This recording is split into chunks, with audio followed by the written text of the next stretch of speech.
Israeli জায়নবাদের বিরুদ্ধে লড়াইয়ে Iran আজ কিছু বড় সাফল্য পেল। কিছুক্ষণ আগেই মধ্যপ্রাচ্যে বড় সড় সাফল্য পেল ইরান।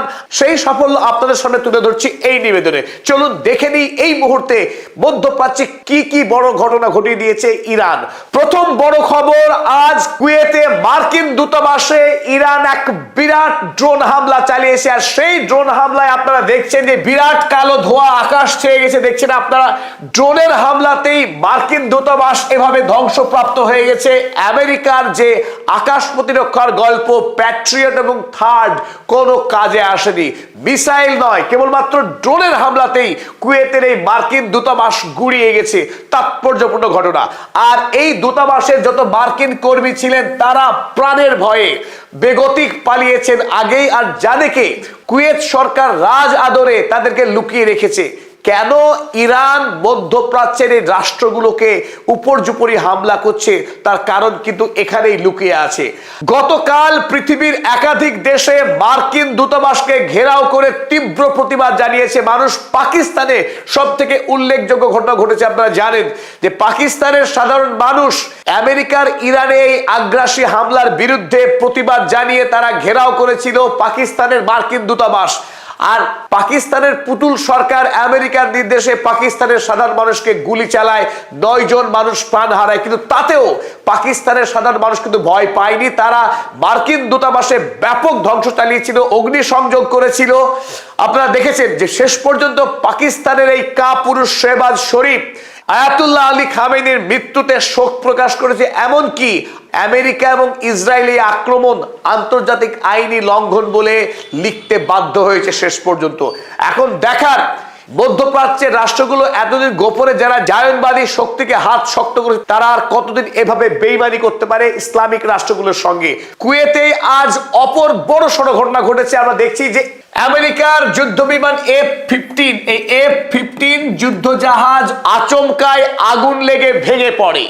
এবং সেটা একটি যুদ্ধ জাহাজ নয়, আমেরিকার একাধিক এই ফাইটার জেট আকাশ থেকে ভেঙে পড়তে শুরু করে। এতে আমেরিকার দূতাবাস এবং আমেরিকার সরকারি মহলে ব্যাপক ভয় তৈরি হয়ে যায়। ঠিক কি কারণে মার্কিন শক্তিশালী ফাইটার জেট ভেঙে পড়ছে, এতে কিন্তু সারা পৃথিবীতে এই খবর ছড়িয়ে পড়ার পর একটা বিস্ময় কৌতূহল শুরু হয়। এমনকি যারা ধর্মবিশ্বাসী মানুষ তারা এটাকে কুদরতি ঘটনা বলেও বর্ণনা করেছে। স্ক্রিনে আপনারা যে ছবিটি দেখছেন যে ফাইটার জেট দাউ দাউ করে জ্বলছে, এই ছবিটা ইরান সরকার অফিসিয়াল ওয়েবসাইটে যে ভিডিও প্রকাশ করেছে তার স্ক্রিনশট। কুয়েতে এই মার্কিন জেট ভেঙে পড়ার ঘটনা সারা পৃথিবীর বিভিন্ন খবরে কাগজে প্রকাশ করেছে। আর চীনও এই খবরকে কনফার্ম করেছে। চীনা একটি দৈনিক লিখেছে, Kuwait says several US warplanes crash, crews in stable condition. যদিও মার্কিন বায়ুসেনারা অক্ষত আছেন কিন্তু প্লেনগুলো সব ধ্বংস হয়ে গেছে। সেই প্লেন ধ্বংসের একাধিক ছবি আমাদের হাতে এসছে, আপনারা দেখুন, একটি দুটি। এবং বায়ুসেনারা প্যারাশুটে তারা সেফ ল্যান্ডিং করেছে, কিন্তু বিমান সম্পূর্ণরূপে ধ্বংস হয়ে গেছে। এই প্লেন কিভাবে ধ্বংস হলো, তাতে কোনো ড্রোন হামলা হয়েছে কিনা বা মাটি থেকে গুলি করে শটডাউন করা হয়েছে কিনা প্লেনকে, সেই বিষয়ে এখনো কোনো সঠিক তথ্য সামনে আসেনি। কিন্তু জরুরি ভিত্তিতে এদের তদন্ত চলছে। আরো লেটেস্ট আপডেট আপনারা দেখুন, আল জাজিরা তারা আজ আরো এর উপরে ডিটেইলস জানিয়েছে। কুয়েতি অথরিটিজ আর operating in coordination with the US. Kuwaiti authorities are cooperating, they are coordinating with the US authority. কুয়েতের প্রশাসন তারা মার্কিন প্রশাসনের সঙ্গে একযোগে কাজ করছে এই সমস্ত বায়ুকর্মীদেরকে উদ্ধার করা, তাদেরকে হসপিটালে ভর্তি করা, সুস্থতা দান করা, এই কাজে নিমিত্ত আছে এখন কুয়েতি প্রশাসন। তাহলে কুয়েতি প্রশাসন আর মার্কিন প্রশাসন তারা যে এক, এবং এই কারণেই ইরান যে হামলা চালাচ্ছে কুয়েতে একাধিক জায়গায় তাতে কোনো সন্দেহ নেই। অর্থাৎ ইরানিয়ান ইন্টেলিজেন্স তারা সক্রিয়, তারা জানে যে আরব দুনিয়ার এই গালফ কান্ট্রিজ কিভাবে আমেরিকা ইসরায়েলকে সাহায্য করছে যুদ্ধে। আর কিভাবে সাহায্য করছে তার পুঙ্খানুপুঙ্খ খবর রয়েছে ইরানিয়ান ইন্টেলিজেন্সের হাতে। যদিও আচমকা কুয়েতের আকাশ থেকে মার্কিন জেট ভেঙে পড়ায় বিভিন্ন মহলে নানান রকম গুজব কৌতূহল তৈরি হয়েছে, তবে একথা অনস্বীকার্য যে এই প্লেন হাওয়াতে ভেঙে পড়েনি, তাকে ভাঙা হয়েছে।